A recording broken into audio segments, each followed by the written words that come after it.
Paz do Senhor, todos aqueles que servem ao Deus vivo, o Deus Criador dos céus e da terra. Parei um pouco aqui para esclarecer algumas situações. Estamos vivendo uma época tanto epidêmica quanto agora com a guerra da Rússia com a Ucrânia. Nós estamos vendo vários vídeos circulando aí, como na época também do começo do coronavírus. E eu sou evangélico e a gente às vezes fica ouvindo tanta coisa e a gente não pode se calar diante de tanta meninice, na verdade.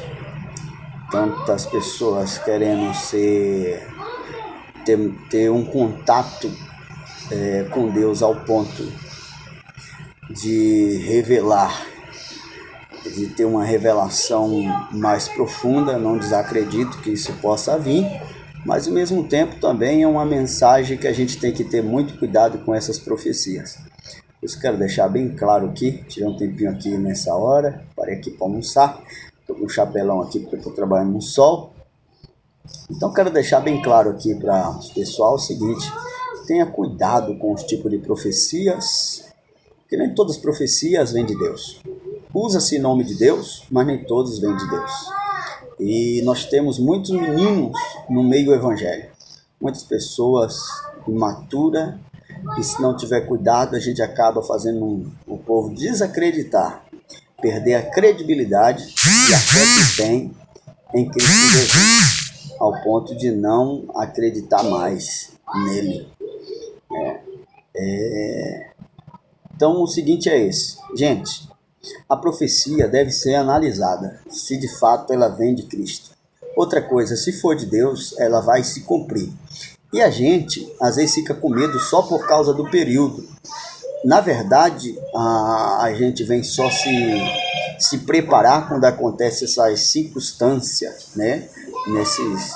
Essas catástrofes, né, que nós estamos vendo aí, como a pandemia, que é um dos maiores exemplos que nós estamos tendo, e agora a guerra que nós estamos vendo aí.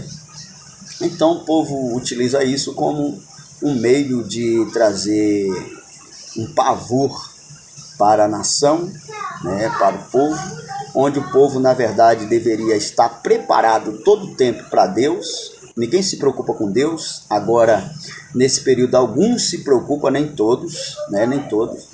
E eu quero dizer que o termo de preparação é independente se vem guerra ou não. Nós devemos estar preparados todo o tempo, todo o tempo.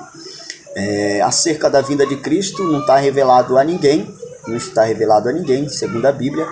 Isso não compete a nós saber também. Nós temos que nos preparar, fazer o que a Bíblia nos diz, né? Seguir a paz com todo e a santificação, sem a qual ninguém verá a Deus. Outro versículo que eu gosto muito é que diz assim: ser fiel até a morte, e dar-te-ei a coroa da vida. É isso que nós devemos fazer.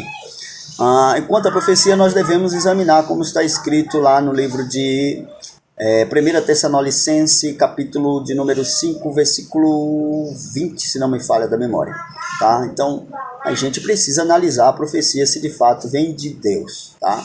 Outra coisa, usar o nome de Deus, muita gente usa. Os falsos profetas também antigamente usavam-se o nome de Deus. Usavam o nome de Deus dizendo, assim diz Yahvé. E na verdade, não tinha nada de Deus. Né? Nós temos exemplo de quando, ali no capítulo 28 de Jeremias, quando Jeremias profetiza num tempo falando da durabilidade do tempo do cativeiro de Israel, e havia um profeta, um falso profeta chamado Hananias, e ele não aceitava o que Jeremias pregava, que era uma verdade que vinha de Deus, e dizia que o cativeiro ia durar aí por 70 anos. Então Hananias, quando ouve isso, vai e quebra o jugo que está no pescoço de Jeremias, e diz que assim como ele quebrou o jugo do pescoço de Jeremias, assim Deus estava quebrando também um jugo de Nabucodonosor, que duraria por apenas 2 anos, né? 2 anos. E Jeremias se retira ali do cenário, os dois estão profetizando no templo, tá, gente? No templo. Isso quer dizer que dentro da igreja, às vezes, tem profeta mentiroso também, tá? Tem falsos profetas também dentro de templo. A gente tem que ter muito cuidado com isso, zelo. Por isso que a gente deve estudar a palavra de Deus, aprender a palavra de Deus, para a gente não ficar ou não ser enganado pelos falsos profetas, Então devemos ter muito cuidado.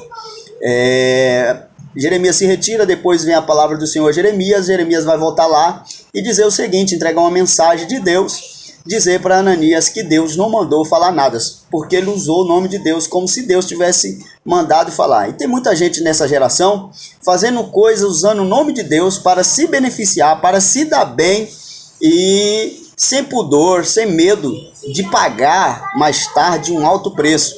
E isso custou um alto preço para a vida do falso profeta, ao ponto dele perder a vida e ainda perder a salvação. Tá, gente? Pense nisso. Se quiser compartilhar o vídeo, amém. Eu quero que chegue aos ouvidos de vocês, quero que chegue ao ouvido de pessoas. Não estou aqui atrás de fama, eu quero ver Deus falar com vocês. Por isso eu falo para essa geração, principalmente, que venha despertar para estudar a palavra de Deus. Estude a palavra de Deus, não anda por aí comendo qualquer coisa, comendo bolotas de porcos, né? Que é lançada a porcos, achando que é Deus que está falando, e muitas vezes não é Deus.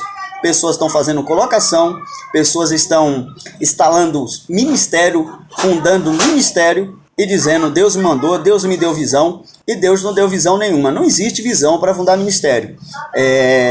A visão é a base da palavra de Deus, tá?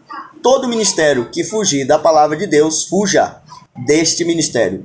Então, o apóstolo Paulo falando, se não me engano, acho que foi a carta aos Efésios, falou que se chegar um anjo de luz e descer do céu e pregar um outro evangelho que não seja esse, o que está escrito, o que eu vos ensinei, que é o da palavra de Deus, gente, seja anátema. Então, busque a Deus, tá? Busque a Deus, sem enfeite, sem demagogia. Às vezes a pessoa não tem coragem de renunciar à vida, fica buscando coisas que lhe apraz, que lhe agrada o seu coração. Na verdade, nós estamos aqui para agradar a Deus, e Ele é o Senhor maior, que está acima de tudo, que resolve tudo, que criou tudo, e você está aí porque Ele te criou, tá bom? A paz do Senhor, Deus abençoe.